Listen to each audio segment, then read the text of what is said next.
গাইবান্ধায় 18 KG ওজনের বিশালাকৃতির এক বোয়াল মাছ জেলেদের জালে ধরা পড়েছে।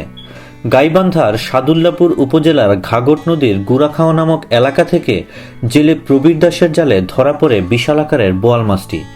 5 ফুট লম্বার বোয়াল মাছটির ওজন হয় 18 কেজি। জেলে প্রবীর দাস জানান, মুঠ জাল দিয়ে ঘাগট নদীতে মাছ ধরার সময় হঠাৎ করে বোয়াল মাছটি তার জালে আটকা পড়ে। ভেবেছিলেন মাছটি 15 থেকে 16 কেজি হবে, কিন্তু ওজন করে দেখা যায় মাছটি 18 কেজি। 18 কেজি ওজনের সেই বোয়াল মাছটি বিক্রি হয়েছে 27,000 টাকায়। বিক্রির জন্য 30,000 টাকা দাম হাঁকা হলেও স্থানীয় কয়েকজন মিলে 27,000 টাকায় মাছটি ক্রয় করেন। মাছটি দেখার জন্য উৎসুক মানুষ হইহুল্লোড় শুরু করেন। অনেকেই মাছটি ক্রয় করতে গেলে প্রবীর দাসের সঙ্গে দর কষাকষি করেন। পরে জেলে প্রবীর দাসের বাড়ির উঠানে মাছটি কেটে কয়েকজন কেজি হিসাবে ভাগ করে নেন। দেশ বিদেশের নিত্য নতুন খবরাখবর জানতে সাবস্ক্রাইব করে আমাদের সঙ্গেই থাকুন।